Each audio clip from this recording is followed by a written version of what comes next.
Donc aujourd'hui, on va faire une sorte de petit stage masterclass spécial calligraphie. Euh, Déjà, parmi toutes les personnes qui sont connectées, combien d'entre vous ont le matériel japonais? Dites-moi tout. Alors JC, Nini, on a Vincent Louane, on a Franck et Valérie, Colin et Claire. Ok. Ah bah Isa aussi. Ah bah tout le monde quasiment. Ok. Donc, vous avez vu, je vous avais mis des liens. Alors, je ne sais pas si c'est cela précisément que vous avez eu, mais en tout cas, c'est une très bonne idée. Je vous avais dit de patienter un tout petit peu avant d'utiliser les pinceaux. Parce que, vous voyez, ça, c'est un pinceau. Je l'ai pris exprès. Celui-là, il n'a pas été utilisé. Et je vais vous montrer, en fait, je vais m'approcher. Et vous allez vous rendre compte qu'il y a une façon de faire pour ne pas abîmer les poils. Vous voyez, si je l'approche de la caméra, la mine, elle est très pointue. Ce qui veut dire que si jamais je veux la poser sur quelque chose, ouais, la mine, elle reste collée, en fait. Et donc, il va falloir déjà décoller la colle de riz pour pouvoir utiliser le pinceau, afin ensuite qu'il devienne, comme celui-ci, un pinceau souple. S'il n'est pas souple, vous allez avoir du mal à vous en servir. Donc, pour ça, il y a une méthode. Parce que si vous l'utilisez tel quel, vous allez mélanger la colle avec l'encre de Chine. Donc, il ne faut pas utiliser l'encre de Chine tout de suite. Donc, vous allez vous diriger, donc, ceux qui sont dans la cuisine, vous êtes déjà super bien placés, à votre robinet, faire couler un petit filet d'eau et placer le pinceau comme ça, en oblique, juste en dessous. Et en fait, vous allez le rouler dans vos doigts, sous l'eau. Quand je suis là, mon pinceau, entre le pouce et l'index, je vais le rouler comme ça. Afin de défaire, hop, je vais me faire dans ce sens-là. Voilà, je vais le rouler dans ce sens-là.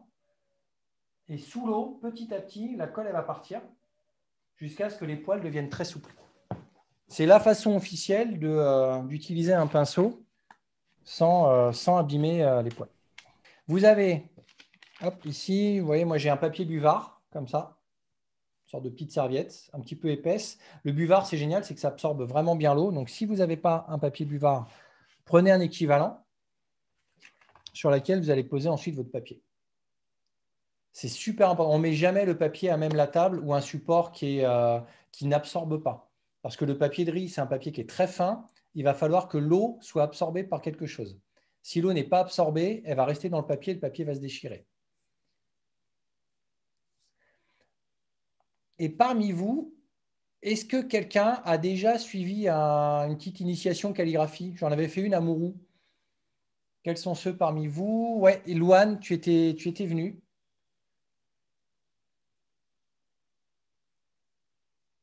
Alors, Isabelle, je ne te vois plus. Je ne sais pas si tu es revenue de la cuisine avec ton pinceau. Donc, quand on avait fait notre initiation, on avait un petit peu appris à travailler le geste, le pinceau, comment on va tenir le pinceau. Aujourd'hui, on va faire un peu moins d'initiation, on va faire plus de calligraphie, on va vraiment faire des œuvres d'art. L'initiation, le plus dur en initiation, c'était de faire ça. Ça a l'air tout bête, mais ça, c'est typiquement ce qu'il faut faire en initiation pour savoir contrôler son trait. Et je vais vous expliquer pourquoi, vous allez voir, ça va prendre 2 secondes. Lorsque je tiens mon pinceau, donc ça, c'est commencer à bien écouter parce que c'est comme ça qu'il va falloir faire la calligraphie. Vous êtes tous attablés. Donc, quand on est attablé, la plupart du temps, on pose nos coudes. Parce que quand on écrit sur l'avant-bras ou sur les coudes. D'accord? En calligraphie, on ne le fait pas. On lève le coude. Comme si on faisait des arts martiaux. C'est le corps qui va bouger, c'est la main qui va bouger et le coude, il ne doit pas se placer par terre. C'est pour ça que là, en l'occurrence, moi, je suis au-dessus de ma feuille. Et quand je fais de la calligraphie, généralement, je suis debout au-dessus de ma feuille. Parce que si je suis assis, je risque d'avoir du mal à lever le coude. Et ce qu'on va faire, c'est qu'on va tenir le pinceau tout le temps à la verticale quand on veut tracer. Il n'y a qu'à certains moments, selon certains traits, on va pouvoir l'incliner pour pouvoir jouer un peu plus sur la réserve et un petit peu moins sur la pointe du pinceau. Mais la position de peinture en calligraphie, c'est debout ou au-dessus de sa feuille, le pinceau vertical. Et le pinceau, il restera vertical tout le temps. On utilise très peu d'eau. Donc c'est pour ça que je vous disais, comme là, vous avez enlevé la colle du pinceau. prenez votre sopalin et enlevez quasiment toute l'eau du pinceau. Il faut qu'il soit quasiment sec. Et l'eau, vous allez voir que moi, ma tasse d'eau, c'est ça. C'est une mini tasse. Donc, je vais en utiliser quasiment pas. Je vous montrerai après, du dessus. Donc, votre pinceau, il devra toujours rester vertical. Ça, c'est la règle d'or. S'il commence à se pencher comme quand on écrit en Occident, on ne va pas respecter ce qu'il faut faire en calligraphie. Le pinceau, il sera droit. Et quand on tracera, on essaiera d'expirer. Donc, on inspirera avant et on va expirer pendant. Le petit exercice d'initiation, on ne va pas le faire aujourd'hui parce que c'est un peu rébarbatif. Mais ça, chez vous, le fait de tracer, par exemple, des lignes verticales ou horizontales, puisqu'on le fait dans les deux sens, ça veut dire que si je fais une ligne verticale, il va falloir que je pose mon pinceau et que je tire le coude vers moi, comme si je faisais en fait un coup de poing. Ce sera le même travail. Le coude va revenir. Il va falloir que le bras reste bien aligné pour que le pinceau reste bien à la même allure. Donc, quand on est sur une feuille de papier de riz, vous voyez, le papier il est très léger, il est très fin, donc il va absorber très rapidement. Et l'encre et l'eau sont les deux éléments qu'il va absorber. Si on n'a pas de papier buvard, il va conserver l'eau, ce qui va gâcher un peu le travail. Donc, avec le papier buvard, il va récupérer l'eau et le papier de riz va conserver l'encre. Mais selon ce qu'on va faire avec notre bras, il y aura plus ou moins d'encre. On va faire un petit test rapide. Si vous êtes, ça, on va dire que c'est la table. Hop. Si mon pinceau, je le pose comme ça. Hop, là, je suis vraiment, je vais mettre ça comme ça, vous verrez bien. Là, je suis vraiment sur la pointe du pinceau.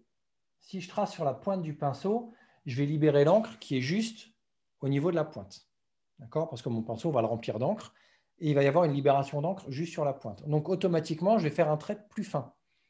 Si, au moment de tracer mon pinceau, je le pose mais j'appuie et que je trace comme ça, automatiquement, je ne suis plus sur la pointe, je suis plutôt sur la réserve. Donc, je vais libérer beaucoup d'encre. Comme ça a l'air évident. Mais lorsque vous avez un trait à faire sur votre feuille, si vous commencez par la pointe et que vous descendez votre pinceau et que vous touchez la réserve, votre trait, il va commencer fin sur la feuille, il va finir large. D'accord? Et le deuxième critère, c'est si je suis sur la pointe et que je fais un trait tout doucement, comme c'est lent, l'encre a le temps de se déposer et je vais avoir un trait plus épais. Si au moment de poser mon pinceau, je fais un trait rapide, là, le trait va rester très fin parce que je n'ai pas laissé le temps à l'encre de se déposer sur le papier. Donc, c'est très primaire comme principe, mais on a à la fois donc, la rapidité du geste et la stabilité du geste, donc est-ce qu'il est bien droit, qui vont jouer sur l'épaisseur et donc la libération de l'encre et de l'eau sur le papier. Ces deux éléments, ils sont très importants et c'est pour ça que ce petit exercice-là, si après la séance, vous voulez en refaire un peu, faites-le chez vous. Vous mettez une feuille comme ça et vous faites des traits verticaux à 1 cm les uns des autres. Et vous allez voir que les conserver de la même épaisseur, bien alignés les uns à côté des autres, c'est un véritable travail, comme dans les arts martiaux, parce que très vite, on se déconcentre, on vient incliner un peu plus le pinceau, il y a plus d'encre qui se libère, ou on va plus ou moins vite et il y a plus d'encre qui se libère selon où on en est sur le trait. Et finalement, on se rend compte que faire des traits côte à côte, c'est déjà très, très, très, très compliqué, et encore plus quand ils sont horizontaux ou quand ils sont circulaires. Donc ça, ce sont les petits éducatifs que vous pourrez faire chez vous et qui vous apprendront un petit peu à dessiner. Donc, la calligraphie, elle est très présente au Japon. Vous avez déjà amené ça en cours, non, c'était en Yaido. Ça, c'est un petit livre que vous pouvez acheter au Japon et qui vous permet, quand vous allez dans les temples japonais, d'avoir des calligraphies, de demander aux gens des temples de faire des calligraphies. Et après, vous pouvez le déplier, vous pouvez l'accrocher chez vous, enfin, ce que vous voulez. Et toutes ces calligraphies, ce sont des maîtres donc calligraphes qui les font et qui représentent, on va dire, la philosophie du temple que vous visitez. Donc ça, c'est très, très populaire au Japon. Il existe bien sûr donc à l'école des cours de calligraphie au Japon. Moi, les cours que je vous donne là, c'est des choses que j'ai appris à l'université à l'époque, à Paris 8. Je fais des cours de calligraphie. On a appris notamment à à faire des hankos, à les tailler. Je vous montrerai ça en fin de séance, comment on va signer son œuvre. Aujourd'hui, on va faire deux choses. On va faire des kanji en calligraphie et on va essayer d'établir un petit peu des notions de décor, de calligraphie.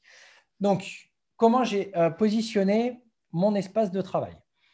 Mon espace de travail, hop, il est comme ça. Donc, je vais avoir mon papier buvard. Par-dessus, je vais mettre ma calligraphie.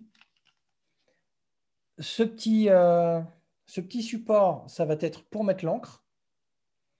Donc, j'évite de prendre un verre, par exemple. J'essaye de prendre une assiette ou une tasse pour que l'encre soit assez large. Et je vais en mettre un tout petit peu au fond. Je ne vais pas en mettre forcément beaucoup. Donc, ça, c'est de l'encre de Chine.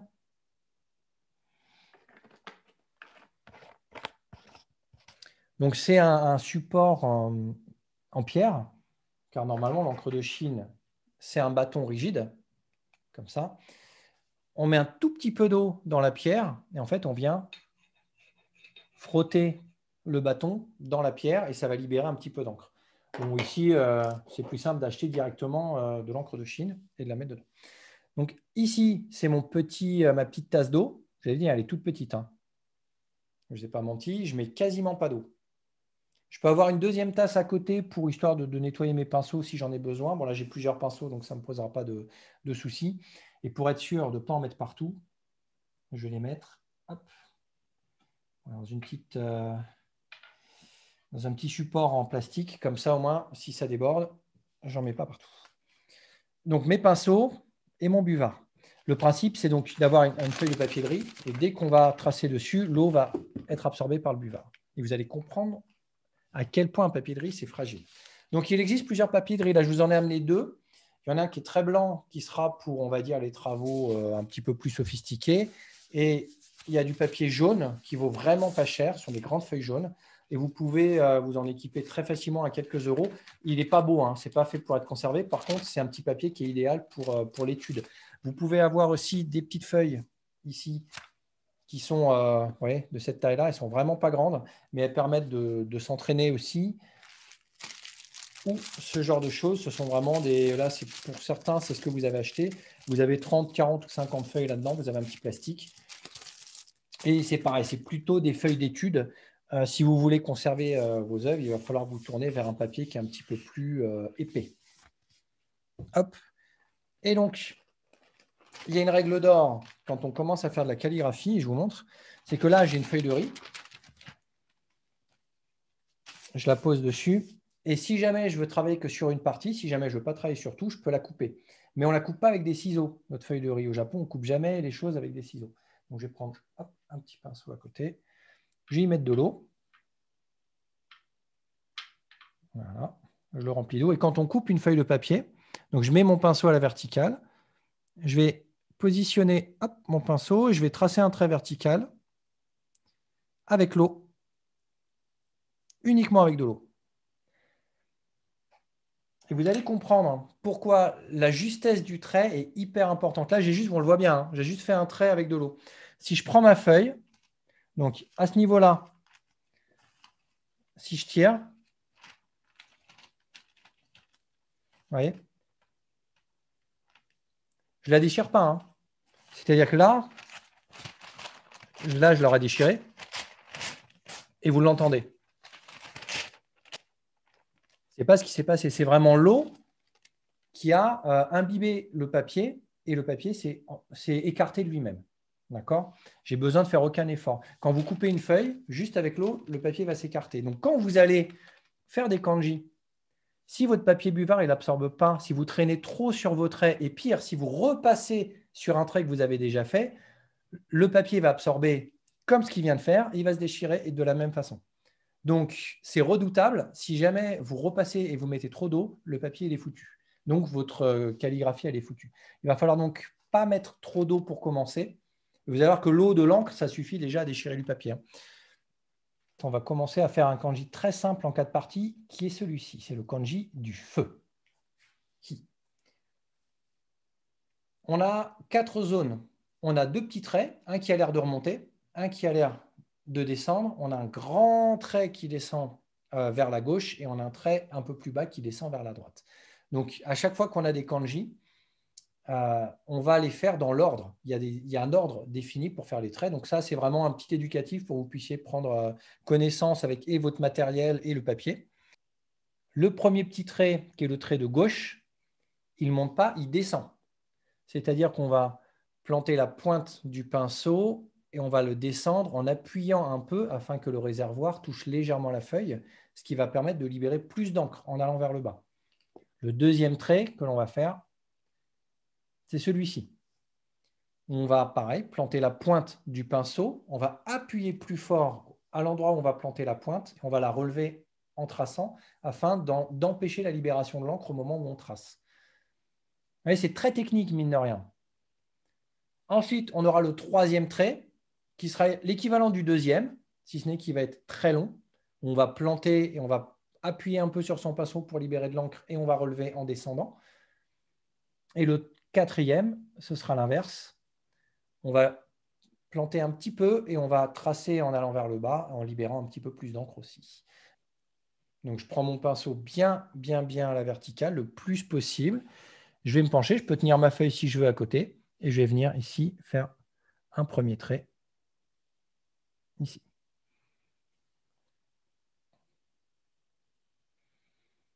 J'essaie d'être le plus vertical possible. Je vais faire le deuxième. Et le deuxième, donc je vais planter aussi du haut et tracer vers le bas à la même hauteur que le premier. C'est-à-dire que je pars là, le premier, je vais décaler légèrement sur ma droite. Et ici, je vais partir sur le deuxième trait. Hop. Ici, alors je peux même l'agrandir un tout petit. Normalement, on ne repasse jamais sur un trait. Là, il se trouve que... Alors, il faudra que je zoome un petit peu plus. Voilà. Vous voyez, les traits là, ils sont légèrement, celui-ci, petit, parce qu'il s'effrite un petit peu sur le bas. Il n'y a pas mort d'homme. On verra après sur certains kanji qu'en fait, la calligraphie, c'est très artistique et donc il y a beaucoup de façons d'apprécier la façon dont on va faire. J'enlève un petit peu d'encre de mon pinceau. Au début, le pinceau, il se charge toujours un petit peu trop, c'est normal. Et après, à l'utilisation, vous verrez qu'il va se réguler tout seul. Les premiers kanji sont toujours très compliqués, ils ne sont pas très beaux parce qu'il faut le temps qu'ils se régulent. On fait le troisième.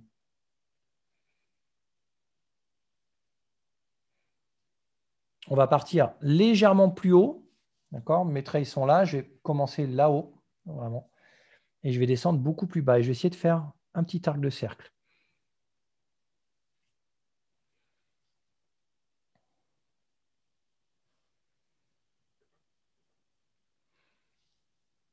Et du quatrième. Et là, je peux me permettre donc d'avoir une petite pointe un peu plus fine et en descendant, d'élargir beaucoup plus mon trait en appuyant sur mon pinceau afin de poser un peu plus le réservoir. D'accord? Donc, c'est assez vulgairement fait, mais c'est comme ça, tout le monde comprend bien l'action. Je plante et j'appuie. Alors, est-ce que jusque-là, ça va à peu près pour tout le monde?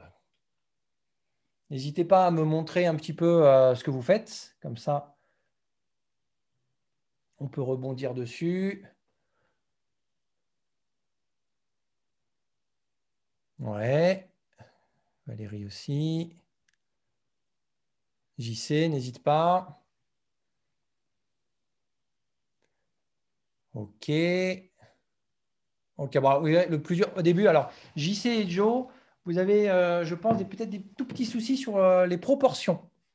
Il y a les petites pointes droite et gauche qui sont un petit peu fines, un petit peu petites, et le corps du kanji qui est peut-être un petit peu gros. Donc, maintenant que vous avez compris un peu le principe, hop, vous pouvez reprendre de l'encre et vous refaites la même chose juste en dessous ou juste à côté, histoire de voir si vous avez bien saisi le principe.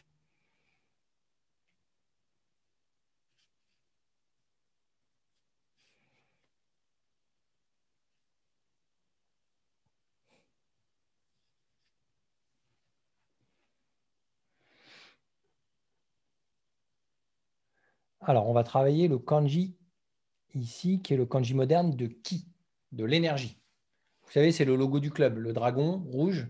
Le logo du club, il représente l'énergie parce qu'il est distillé dans tout ce qu'on peut faire en termes de discipline et également l'énergie que l'on va mettre dans notre feuille. Donc, le ki, c'est pareil, il y a un ordre. Je vais essayer de travailler là-dessus pour moi. Hop. Alors, ce papier-là, il va boire énormément. Donc, à mon avis, on aura peut-être une petite cata. Je n'aime pas trop l'utiliser. Ben, c'est pas. On va essayer. Donc, pour le ki, on va bien faire tous ces traits dans l'ordre du kanji, c'est-à-dire qu'on va faire 1, 2, 3, 4, 5, 6 traits. On part du haut, on va déjà faire le trait oblique qui part vers la gauche. Donc, on va planter fort son pinceau et on va le remonter en décalant sur la gauche, ici. Ouais, lui, bon, je vais garder ce papier-là, mais pour ce kanji, mais il n'est pas génial.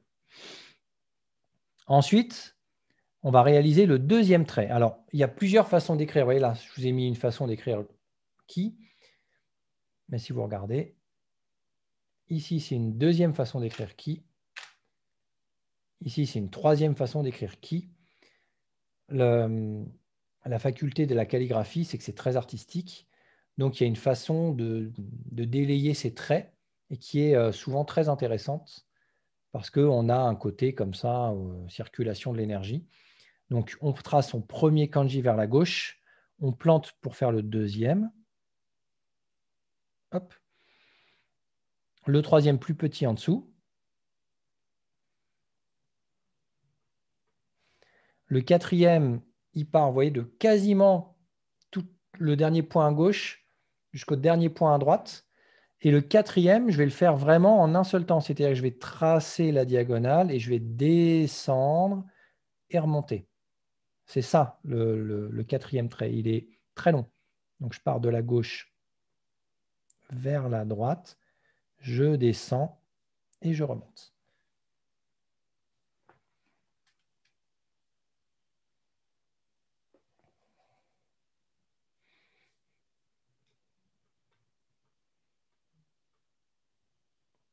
Le cinquième, il va partir du coin droit vers le bas à gauche. Pareil, on plante fort et on relève son pinceau. Ici, je plante, je relève. Et le dernier, je vais mettre la pointe et là, en descendant, je peux soit appuyer, soit incliner un petit peu mon pinceau pour poser le réservoir. Donc, ici.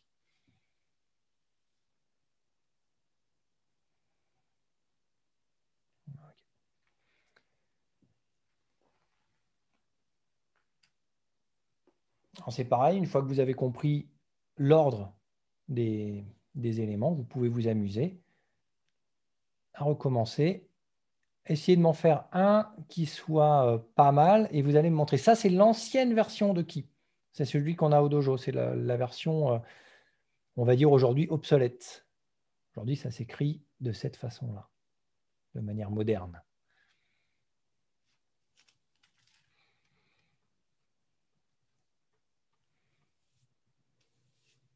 Vous voyez, on voit sur cette interprétation calligraphique que le premier trait, il a lié au deuxième qui est lié au troisième trait. Nous, on les a détachés de manière un peu plus mécanique.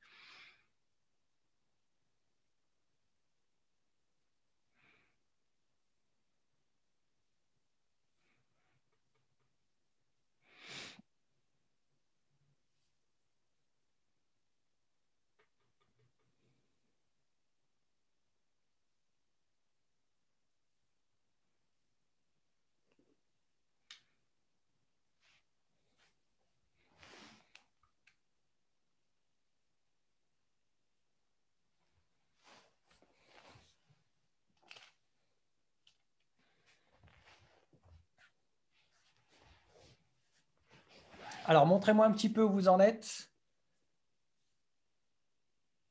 Ah, c'est pas mal, Franck.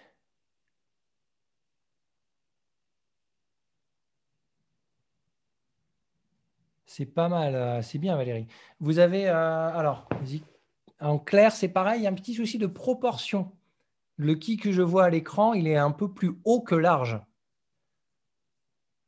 Un peu trop haut. C'est bien, Colin.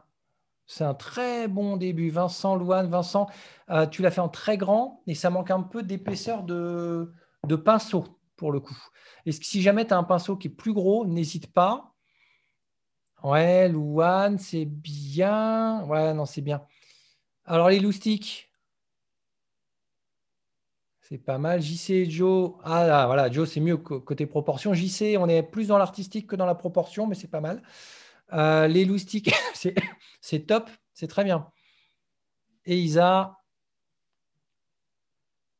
Ok, ouais, c'est bien. Ça augure du bon. Ce petit symbole-là, qui signifie, dites-moi, normalement, vous devez tous le savoir. Karaté. Karaté. Voilà, exactement, karaté. Donc, c'est un symbole, c'est déjà un petit peu plus compliqué, hein, parce qu'on a 2 kanji. Ça veut dire que quand on aura fait le premier, si jamais vous l'adorez, que vous le trouvez génial, il ne faut pas rater le deuxième. Sinon, automatiquement, il va falloir recommencer tout depuis le début. On ne peut pas gommer quand on a ce genre de matériel. Donc, quand on commence à faire karaté, on commence par la toute petite pastille du haut. Donc, il y a plusieurs façons d'écrire. Là, on a une façon un petit peu calligraphique d'écrire karaté. Si je vous montre cette version-là, tac, on est un petit peu plus… alors, c'est toujours de la calligraphie. Hein. Ce n'est pas fait par informatique. Parce qu'ils ont des façons de faire un petit peu informatiques. Mais non, non, là, on est vraiment… c'est un karaté calligraphique. C'est fait à la main. Et là, on a bien tous les traits qui sont détachés. Donc ça, c'est l'avantage aussi. Donc on va commencer par la petite virgule qui est tout en haut. Donc quand je suis ici, je vais venir faire, hop, voilà, ma petite virgule qui est tout en haut. Et ensuite, je vais me rendre compte que mon premier kanji, celui du haut, qui comporte donc 1, 2, 3, 4, 5, 6, 7, 8 traits, c'est un kanji à 8 traits, il va être très carré, en fait, dans sa façon de faire. Donc, dans mes proportions, je vais essayer de faire en sorte de conserver ce côté un petit peu carré. Donc, je vais aller de ce côté-là et je vais faire ma deuxième virgule. Donc, je mets mon pinceau, pareil, bien à la verticale et je fais ici. J'ai fait ma première virgule, celle du haut, j'ai fait la deuxième qui est à gauche. Et ici, alors la deuxième, on verra qu'on peut les lier, tout ça. Hein.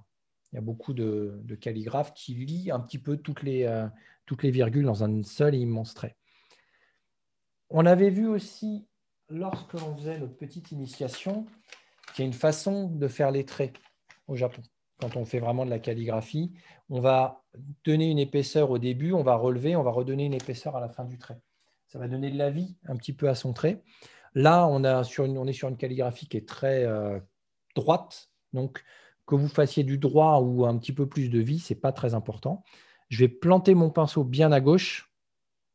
Je vais l'emmener loin à droite et je vais faire ma deuxième virgule en même temps. C'est-à-dire que la petite virgule que j'ai mis là, je le fais en même temps que le deuxième trait, enfin le troisième trait précisément. Donc, je lis le 3 et le 4. Ensuite, je vais faire les 2 virgules du dessous en commençant par celle de gauche. Donc, je plante sur l'intérieur et je vais tracer sur l'extérieur. Je vais venir faire 1. Je vais faire la deuxième qui ressemble un tout petit peu plus à un L. Ici. Le petit trait qui est en dessous, qui est à peu près, on va dire, de la largeur des virgules. Hop. Je vais descendre un trait à la verticale. Pas forcément très grand, mais on peut l'agrandir un tout petit peu. Et ensuite, on finit par un grand trait en bas. Ici.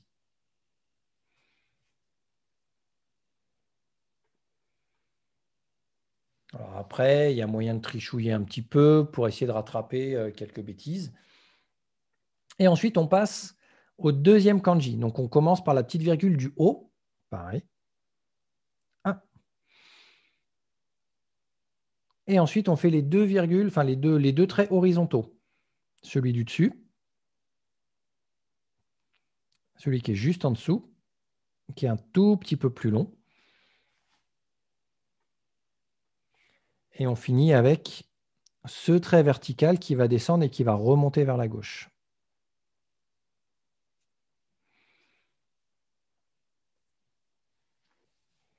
J'ai mis un tout petit peu trop d'encre. mon pinceau à goûter, ça m'a fait une jolie tache. Allez, on va faire en dessous. Hop.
Ouais, si on devait analyser un petit peu la façon de faire, on voit ici qu'il y a un tout petit peu trop d'encre sur ma deuxième virgule. Ici, j'étais vite exprès pour pouvoir mettre moins d'encre et la reposer plus sur la troisième virgule. Et ici, c'est pareil, j'ai appuyé beaucoup sur le fond et j'ai relevé un tout petit peu vite, on va dire. Alors, montrez-moi où vous en êtes sur votre karaté. Alors, Franck, tu peux travailler beaucoup plus grand, hein. N'hésite pas à travailler plus grand. Si tu travailles petit, Vincent, c'est bien. Tu travailles grand, c'est bien aussi, c'est très bien. Ouais, JC et Joe, c'est bien, vous travaillez grand aussi. C'est bien d'essayer de travailler grand. Virginie aussi, c'est bien. Claire et Colin, je ne vois pas vos dessins. Ah, ça y est. Ouais, c'est bien.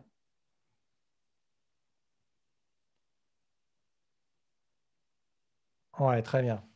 Alors, ok, c'est bien, Louane. Donc, ça, c'est pour la version la plus rigide, on va dire, du karaté. Mais je vous avais dit, on avait aussi celle-ci qui est un tout petit peu plus sympathique dans l'écriture. Hop. Donc, on ne va pas hésiter à faire un petit karaté un petit peu plus sympa.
Alors, n'hésitez pas à me montrer où vous en êtes.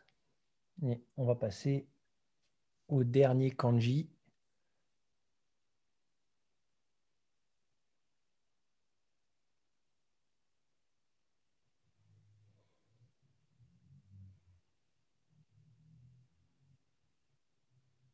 Ouais, j'y sais, c'est bien. Ah, c'est bien, Franck. C'est beaucoup plus artistique, déjà. Il y a un trait élancé. Ouais, Valérie aussi. Alors, je me suis rendu compte sur le travail de Valérie et je crois que c'était Joe aussi. En fait, que lorsque vous le faites, alors, je remarque quand même que rapidement, les coudes se posent, ne sont pas relevés bien comme il faut. et que le pinceau n'est pas forcément bien vertical. Et en fait, ce qu'il faut, c'est rester bien au-dessus de sa feuille. C'est-à-dire que, hop, ouais, si je suis ici, on va dire, je mets ma tête bien au-dessus de ce que je vais tracer. Et bien souvent, on le fait un peu à l'occidental, c'est-à-dire qu'on se met de côté et on regarde un petit peu de trois quarts ce qu'on est en train de dessiner.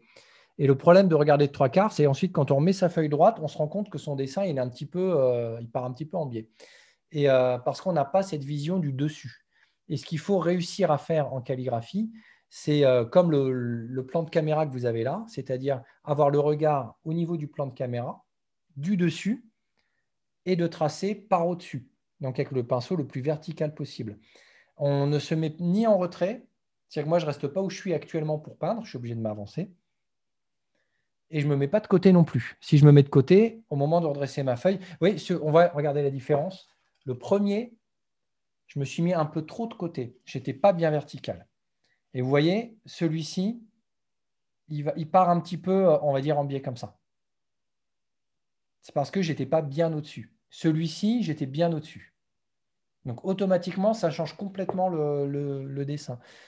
Joe, c'est bien. Il faudrait que tu essaies d'appuyer un petit peu plus sur les départs et sur les arrivées. Pareil, Louane. Donner quelques épaisseurs. Tu as une petite épaisseur de départ, une épaisseur d'arrivée. Lui donner un peu de consistance. Ouais, Vincent, c'est mieux déjà. On sent la consistance. Chez Isa aussi, c'est bien aussi. Là, on sent la consistance du trait. Maintenant, vous allez essayer quelque chose qui va vous demander plus d'attention. Hop là, d'un point de vue, je vais mettre celui-là qui est un peu plus simple à déchiffrer. Voilà. Au niveau des proportions, c'est que regardez bien les proportions du kanji et le nombre de traits. Il y a beaucoup de traits sur celui-ci. On va les faire ensemble. Hop.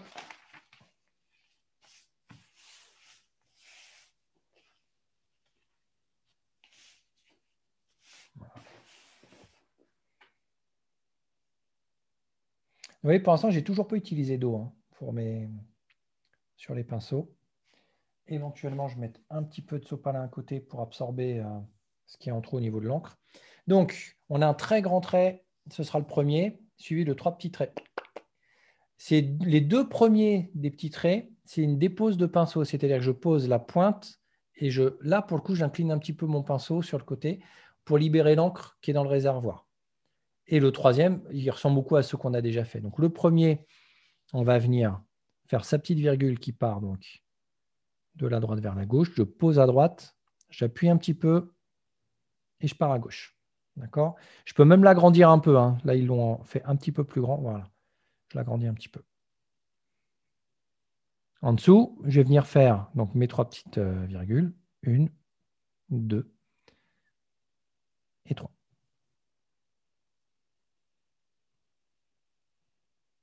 On verra que sur ce symbole, le symbole, c'est I, c'est l'amour. On est en train de dessiner l'amour. C'est très poétique. Et ensuite, on va venir faire la petite virgule qui est tout à gauche. Donc celle-ci. Hop. On va venir faire un grand trait quasiment à l'horizontale et qui va bifurquer sur la virgule suivante. C'est-à-dire que, comme pour karaté, on fait son horizontale et son retour de virgule dans un seul et même trait. Ici. Un grand trait qui revient. On ne va pas faire les 2 toutes petites virgules en dessous. Elles seront pour après. On fait déjà la virgule qui est tout à gauche. Donc celle-ci. Hop, c'est pareil, on dépose la pointe et ensuite j'appuie pour déposer le réservoir. Et la virgule qui est en dessous, elle est très très difficile à faire. Il faut réussir à tracer avec la pointe, déposer le réservoir et remonter la pointe en ramenant le pinceau. C'est un coup, ça c'est très très compliqué. Hop, voilà, on trichouille un peu. Voilà.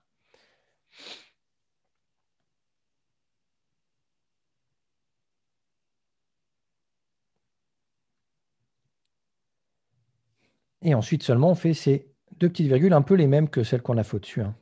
Hop, hop, voilà. C'est 1 et 2. Ah ouais, on écarte un tout petit peu celle-ci.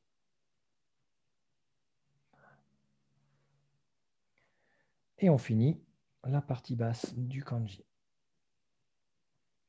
On fait déjà la virgule qui est tout à gauche. Vous voyez, c'est toujours de gauche à droite d'une certaine façon quand on va dessiner, et toujours de bas en haut. Et on privilégie les traits horizontaux aux traits verticaux quand on trace. Donc là, je pars entre les deux virgules du bas, et je vais aller vraiment chercher l'extérieur, et je vais descendre. Je vais pas hésiter à descendre mon kanji. Je fais la deuxième, c'est l'horizontale. En fait, le deuxième, ce trait, le trait que l'on va faire, qui est ici, c'est quasiment le même que celui-là. Ce n'est que celui-là, il est très horizontal, il descend un tout petit peu. Et celui-là, il va être peu horizontal, il va descendre beaucoup. Donc, je vais venir justement le planter. 1, et là, je vais le descendre. 2. Et je finis, je relie donc ma petite virgule du bas, et je vais faire un... Je plante, je pose et je pousse mon réservoir pour faire ici un grand trait. Donc là, je l'ai un petit peu trop allongé, mon kanji. Je me rends compte qu'il est trop vertical et pas suffisamment horizontal.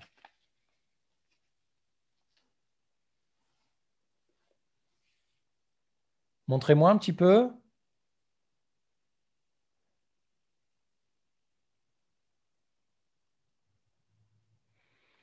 Ouais, c'est pas mal. On voit que c'est plus dur déjà, hein. On sent que... Ok, Virginie, c'est bien. Jo, c'est bien. JC, c'est pas mal. Tu as un petit peu trop. Tu as une virgule horizontale qui est partie un peu trop vers la droite. Même remarque pour Louane. Non, c'est bien. Franck, c'est bien aussi. Tu t'en souviens. Par contre, Franck, tu travailles vraiment petit. Tu travailles trop petit. Tu vois, regarde par rapport à ma main. Tu vois la taille du kanji. Travailler petit, c'est se faciliter la vie. Donc, on essaye de tout faire pour ne pas se faciliter la vie et au contraire essayer le plus possible de faire ce qu'on peut.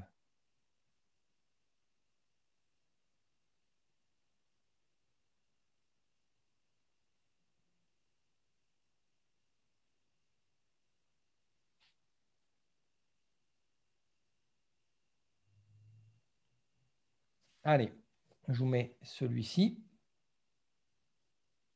Tac. Alors, vous voyez, comme quoi il y a plusieurs façons de faire. Regardez celui-ci là, qui est très artistique aussi. C'est le même. Mais l'artiste a décidé de le faire beaucoup plus fin et pour le coup beaucoup plus large. Mais c'est exactement la même chose. Celui-ci, il est un petit peu intermédiaire. Il permet d'avoir quelque chose aussi d'assez esthétique. Donc on peut partir sur celui-ci éventuellement. Hop, on va prendre une autre feuille. On va essayer.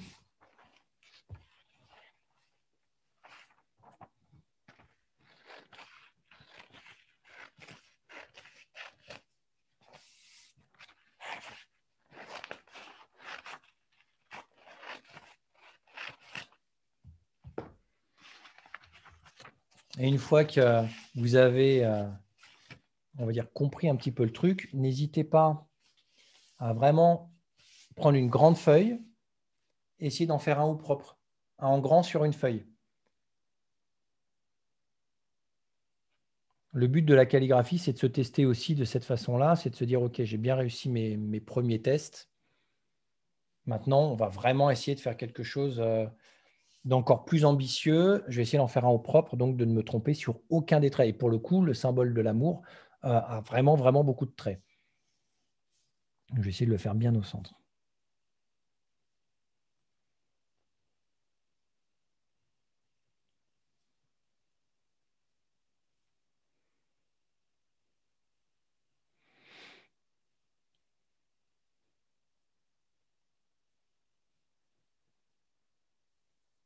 Voilà.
Donc, les plus simples à faire, c'est un côté petit feuillage comme ça. J'en avais quelques-uns aussi. Voilà, je vais sur Hana aussi, la fleur. Ce qu'on avait fait lors de la dernière petite initiation. Voilà, ce genre de choses. Ces petits feuillages-là, ils sont très simples à faire. Ils ne payent pas de mine et bon, ça décore bien, on va dire. Donc, quand on fait ce genre de petits symboles-là, on va vraiment utiliser le pinceau en le mettant quasiment, alors je vais prendre le marron pour que vous puissiez voir sur le papier. On va vraiment utiliser le pinceau dans sa forme la plus large possible. Donc, quand je fais ça, par exemple, ces symboles-là, je vais poser la pointe de mon pinceau au centre. Et dès que je l'ai posé, je vais coucher le pinceau et je vais le relever. Mon but, c'est de poser au centre, coucher le pinceau et le relever. Et donc, pareil de ce côté-là, je vais poser la pointe de mon pinceau ici. Et tout en traçant, en fait, je vais... Alors, je vais essayer de ne pas le mettre dans l'ombre. Voilà, je vais le mettre là. Je pose la pointe et tout en remontant, je vais poser le réservoir du pinceau. Et je vais le relever. Tous ces traits qu'on fait là, même celui-là, par exemple, c'est la même chose. Je pose la pointe, je couche mon pinceau et je le relève. Mais ça, il faut que ça soit très, très rapide. Vraiment, je mets un petit coup, hop, très rapide comme ça. Et ça va me donner une sensation de pétale, puisqu'en fait, les pétales, ici, c'est ni plus ni moins que la forme de votre pinceau. On a la pointe et le réservoir du pinceau. Et c'est ça qui va donner un côté un petit peu sympathique. Il existe, vous voyez ici, des peintures chinoises lorsque vous faites de la calligraphie. Ça, c'est des petites encres chinoises. Ça ressemble un peu à de la gouache d'une certaine façon. Et c'est de la terre qui est colorée. Donc, c'est pas mal du tout. Et ça permet de faire déjà des petits tests de couleurs. Ce n'est pas désagréable. Donc, hop, je vais reprendre la feuille qui est ici. Donc, je prends mon pinceau, je pose la pointe et je viens coucher le réservoir ici. Ce qui me donne l'équivalent d'une feuille ou d'un pétale. Ici, je fais la même chose, juste en dessous, et juste en dessous, et juste en dessous, et juste en dessous. Petit à petit, je vais obtenir ce qui va ressembler un peu à une fleur. Il suffit ensuite de faire un trait extrêmement fin avec la pointe du pinceau. On en fait quelques-uns. On essaye de faire 2-3 petites feuilles au passage. Et assez rapidement, on a un petit décor, bon, niveau école maternelle, mais on n'est pas trop mal. Donc, on plante le pinceau. Et si votre pinceau commence à prendre une forme assez amusante, vous voyez, comme là, plus je vais planter, plus mon pinceau il va avoir une virgule. Ben, je me sers de cette virgule pour faire les petites pétales, justement, pour donner un petit peu de style à ma fleur.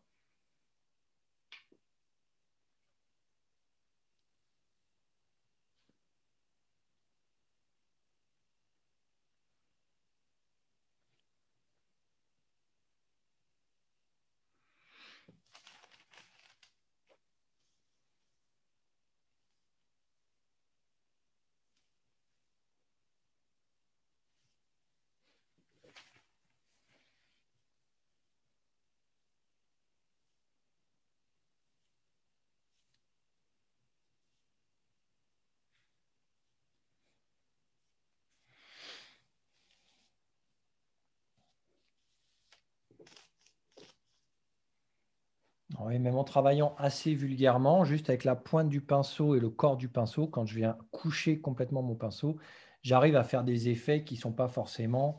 c'est ni beau ni moche, on va dire, mais ça décore bien quand on fait un petit kanji. C'est quelque chose qui décore pas mal. Et donc maintenant qu'on a à peu près défini 2-3 petites choses, on va essayer un dernier truc ensemble. Hop. Si jamais vous avez plusieurs pinceaux, prenez-en un avec quasiment que de l'eau et en fait un tout petit peu de couleur noire. C'est-à-dire que, par exemple, vous voyez, je vous montre. ici.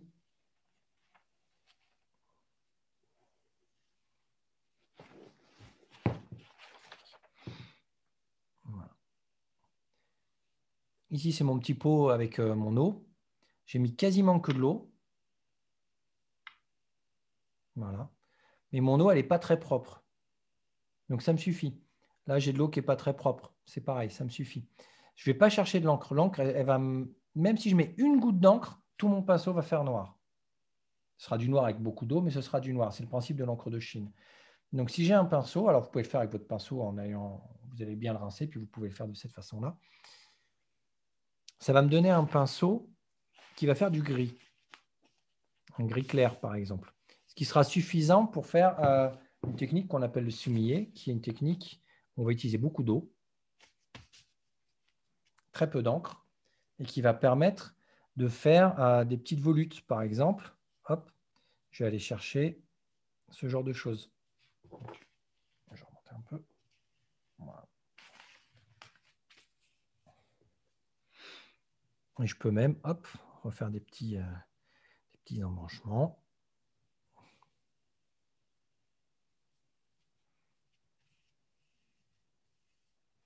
Donc là, mon papier, il est gorgé d'eau. C'est-à-dire que si je tire, il se déchire. Donc c'est là toute la difficulté de faire très, très, très, très attention quand on fait quelque chose, parce que sinon, le pinceau risque véritablement de se déchirer. Et ce que je viens faire à côté, hop, je vais mettre ma petite écuelle juste là, comme ça vous pouvez voir. Ce même pinceau, vous voyez comment ça s'effritait un peu. Parce que l'eau est désormais sur la feuille. Elle n'est plus dans le pinceau. Et je n'ai pas remis d'eau pour ne pas reformer le pinceau. Je viens juste retapoter un peu sur le bord pour récupérer un petit peu l'encre qui est sur le bord. Et je profite que le papier soit très imbibé pour venir hop, passer un peu l'encre sur les parties qui sont justement déjà mouillées de mon papier. Ça s'appelle le sumie. C'est un peu le principe de délaver sa toile avant de faire, par exemple, des aquarelles. Le principe de l'aquarelle, c'est de travailler avec l'eau, justement. Donc ici, j'ai un pinceau qui va être très sec, avec 2-3 petites notions d'encre. Et là, je vais m'amuser à évoluer, par exemple, les branches d'un arbre.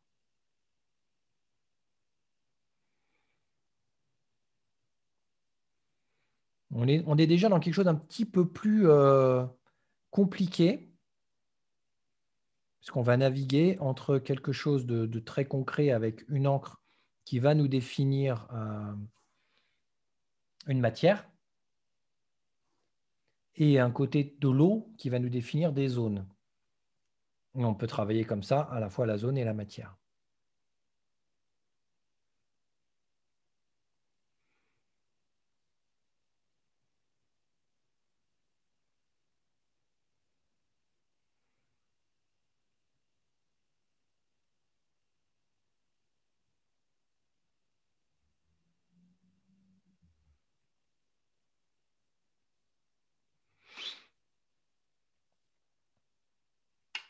Et je n'ai pas besoin d'en faire beaucoup plus. On voit déjà un peu la structure d'un tronc d'arbre. Vous voyez, ça suffit amplement.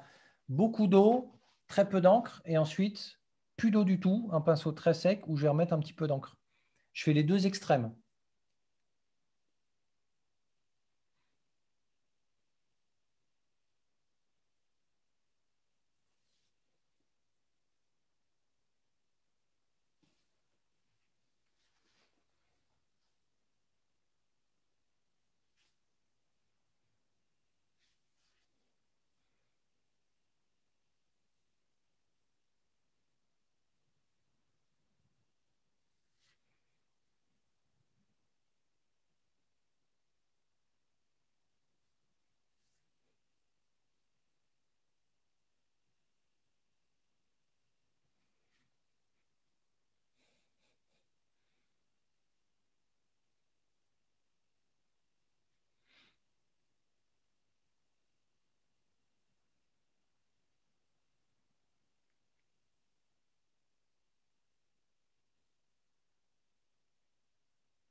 Et ensuite, avec un petit pinceau noir, donc pour le coup, celui avec lequel je faisais de la calligraphie, je vais venir replacer quelques petits branchages en traçant juste avec, on va dire, la pointe de mon pinceau.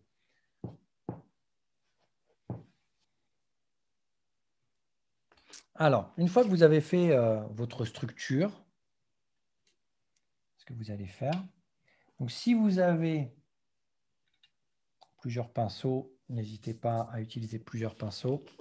Si jamais vous avez de l'encre, n'hésitez pas à utiliser de l'encre. Donc, ce que je vais faire ici, c'est que je vais prendre un autre pinceau. Voilà. Et j'ai des couleurs. Comme je vous disais tout à l'heure, j'ai quelques couleurs. J'ai mis un petit carmin d'un côté, un petit orange de l'autre. Je vais juste imbiber mon pinceau légèrement, parce que le but, c'est de ne pas avoir trop d'eau dedans. Juste, voilà. Le reformer un petit peu, qu'il ait toujours cette forme oblongue, qui est primordiale quand on va dessiner. Et je vais venir mettre justement un petit peu d'orange sur la partie,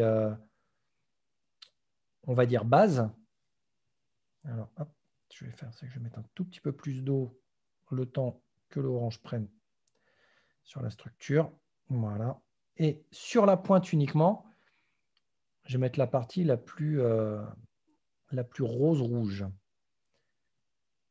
C'est qu'au moment où je vais le poser, si jamais je l'incline un petit peu plus, je vais avoir une notion de dégradé entre une couleur qui sera très vive sur la pointe et une couleur qui sera un petit peu plus orangée sur le corps du pinceau. Si vous n'avez pas plusieurs couleurs, ben, il vous suffit simplement, vous voyez ce que j'avais fait avec celui-ci, vous prenez de l'eau sur la partie réservoir pour que ce soit un petit peu ensumillé comme ça, et vous mettez de l'encre brute, vraiment vous le trempez dans l'encre sur la pointe.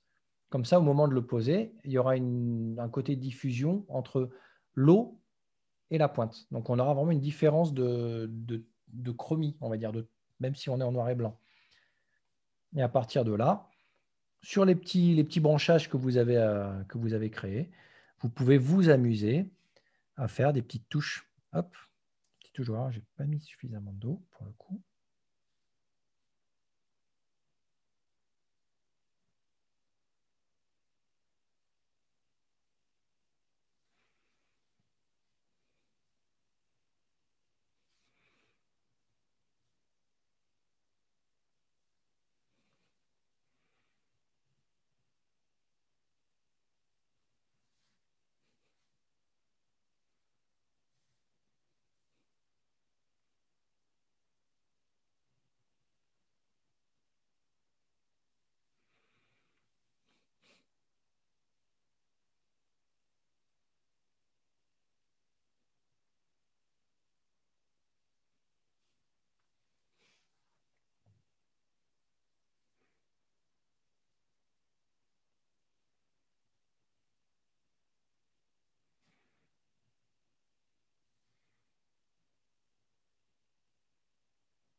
Et donc rapidement, voilà, décorer un petit peu votre sumie et essayez d'avoir après, soit vous partez donc de votre kanji et vous évoluez votre décor, ou l'inverse. Vous pouvez partir de votre décor et ensuite réaliser un kanji un petit peu au-dessus, un petit peu à côté.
Ici.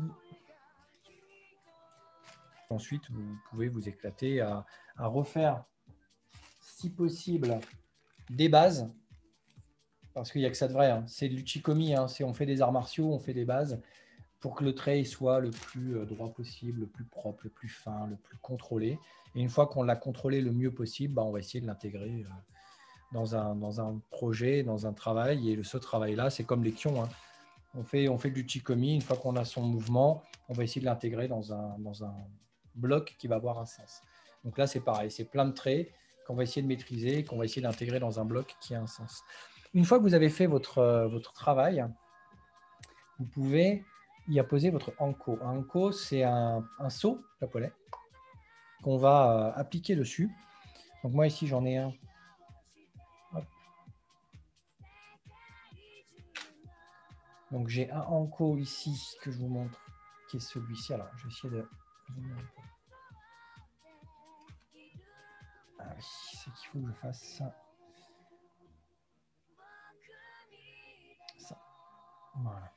Donc j'ai un anko ici, qui est un petit anko japonais, donc qui est ce qui est gravé. Vous voyez, on voit ici en défense que j'ai gravé mon nom en japonais dessus, avec des petits outils de gravure qui sont là. J'ai appris à faire ça à la fac, donc on avait un professeur qui nous apprenait à graver nos anko. Et puis j'en ai un autre qui est ici. Voilà. Que m'avait offert et réalisé, c'est la femme de Maître Nagura qui m'avait gravé celui-là, avec donc pareil, avec mon nom dessus, écrit encore en kanji différent. Et une fois que vous avez généralement fait votre œuvre, le but c'est de la signer. Donc il y a des petites choses comme ça, avec de la cire à l'intérieur. C'est un peu à l'occidental d'une certaine façon. Hein. Votre but, c'est... Voilà, je viens d'imbiber de l'encre et je vais le positionner hop, en bas de ma page. Donc ça, vous pouvez vous en faire. C'est très facile à trouver et à faire sur Internet. Un gros service de Anko qui existe. Ceux-là sont un peu plus sophistiqués, mais c'est grosso modo la même chose. Hein. Hop là. Voilà, et ça vous permet de signer un petit peu, voilà, de signer un petit peu vos œuvres d'art. Donc les Anko, le petit saut, c'est vraiment pour on va dire la fin du programme. Lorsque vous avez fait votre décor, votre kanji, votre œuvre, vous pouvez la signer. Hop, je repasse.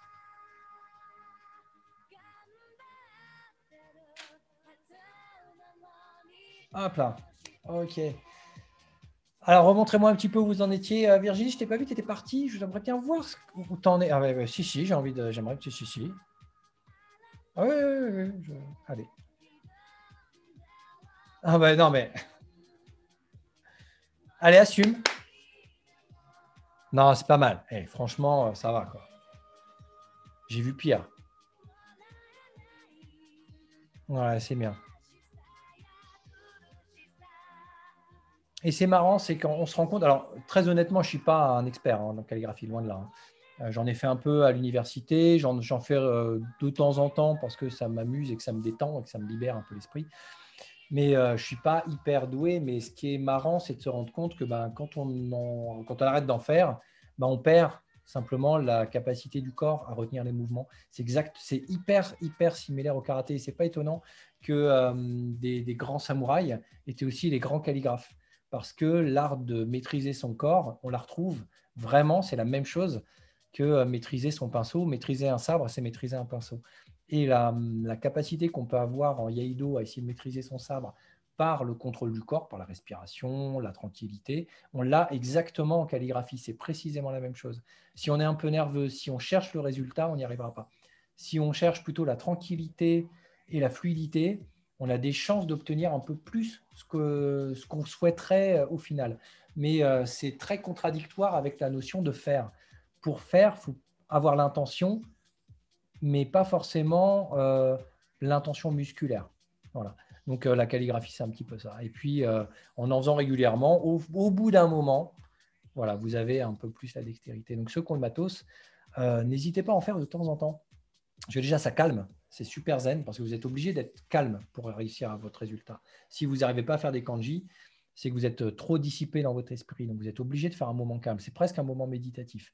Et puis, c'est bon. C'est bien d'être régulier dans le fait de le faire. Comme quand on fait du karaté ou de la self. Plus on le fait, plus c'est facile. Donc voilà. Donc, n'abandonnez pas. Au début, c'est frustrant parce qu'on se dit j'ai passé 2 heures, j'ai fait de la merde. Mais on en est tous là. Hein. Et puis, on est tous plus mauvais que quelqu'un de toute façon. Donc, il ne faut pas lâcher ses efforts. Il faut y aller, il faut continuer, il faut aller jusqu'au bout. Et puis, dans quelques temps, on en refera et vous pourrez me montrer des choses encore mieux. Voilà, c'est tout pour cette petite visio-calligraphie.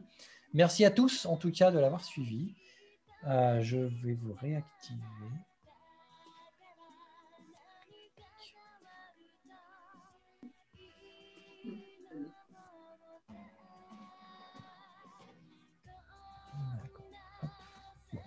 Visiblement, je peux plus. Ils ont fait une mise à jour. Je peux plus réactiver d'ici. Je C'est peux bon. juste demander d'activer. Alors, merci à tous en tout cas d'avoir suivi. Je vous souhaite de très bonnes fêtes de fin d'année. Et pour le coup, je vais vous dire à l'année prochaine, puisqu'on se revoit en 2021. La semaine prochaine, il n'y aura pas de visio. Et on se reverra au visio du début janvier. Je vous dis ça à partir du lundi 4. Voilà, à partir du lundi 4 janvier. Salut, Jus. Ouais, on n'était pas équipés en calligraphie, donc je suis restée dans le noir. D'accord, j'ai vu ça. C'est pas grave. Non, mais ça pareil, moi. Vous pouvez le faire avec de la gouache et du papier normal, mais c'est vrai que, comme je vous l'explique, c'est un peu la difficulté qui rend les choses intéressantes. C'est la difficulté d'avoir un papier qui absorbe très vite, des pinceaux qui doivent se gérer d'une certaine façon. Et c'est ça qui rend le défi, rend l'art assez intéressant. Parce que parfois, on voit des œuvres d'art qui ont l'air toutes bêtes, mais en fait, de par le matériel, ça devient très compliqué parce qu'on ne peut pas se rattraper, en fait. Pas comme en Occident, avec la peinture. On est plus proche de l'aquarelle. Voilà, donc merci à tous. Passez de très bonnes fêtes. Et Ouais, pour les pinceaux, avec de l'eau? ouais. Ouais, alors, pour le coup, dans vos éviers, ça en fout de partout. Hein, parce que juste ça, là, vous en avez pour au moins 5 minutes à enlever toute l'eau du pinceau, tellement l'encre de Chine est puissante. Et ça en fout partout. C'est pour ça que je me suis habillé en noir, par exemple. Parce que vous allez vraiment en avoir partout. Et donc, il faut être patient pour bien rincer son pinceau. Rincez-les bien, par contre. Et après, avec du chocolat, et après, avec le chocolat, on les suit. Voilà, ouais. Alors, en fait, je ne l'ai pas mis là, je vais laisser dans ma boîte. Pour faire sécher les pinceaux, alors soit vous avez une boîte, comme là, tu vois, j'ai une petite boîte, qui permet de faire en sorte que le pinceau flotte. En fait, tu le poses et le pinceau, quand tu fermes, il flotte dans l'air. Donc, il n'a aucun support. Sinon, vous avez peut-être ça, vous savez, les restos chinois, ils vous filent des calendriers de Nouvel An chinois quand vous allez bouffer chez eux en février. Et c'est souvent des nattes, une sorte de petite natte. Bah, en fait, au Japon, les pinceaux, ils sont enroulés dedans. Et ce qui est très bien, parce qu'en fait, la natte s'enroule autour. Vous enroulez votre natte, votre pinceau est dedans. Donc, il est en contact avec rien. Comme ça, il ne se déforme jamais. Et il va sécher naturellement. Il n'y a rien qui va le… Cyril, regarde. Voilà, ça c'est parfait. Une fois que tu as fini, ton pinceau, alors tu l'égouttes bien, tu le mets dans la natte, tu roules la natte et tu peux le ranger. Il va sécher naturellement et ça va éviter qu'il soit posé sur quelque chose et déformer sur le long terme, de déformer la forme du pinceau. Voilà. Donc, c'est les petites combines. Voilà, donc si vous avez des questions, n'hésitez pas. Sur le matos et tout ça, pareil, contactez-moi si vous voulez des renseignements de où acheter. Sur Paris, il y a des boutiques. Hein. Il y a 2-3 boutiques qui sont très bien. Une boutique qui est très peu chère, un petit peu au-dessus de Saint-Michel, qui s'appelle Yufeng. Et une boutique qui est beaucoup plus chère, qui s'appelle Junkudo, qui a du matos, qui est du côté Opéra. Et sinon, sur Internet, il y a Yufeng aussi, vend aussi du matos. Sur Amazon aussi, vous avez pas mal de trucs. Voilà. D'accord. Allez, bonne soirée à tous. Merci. Bonne soirée. Merci Cyril. Bon réveillon et dans une semaine. Ciao, ciao. Allez, ciao, bisous. Ciao. Ciao.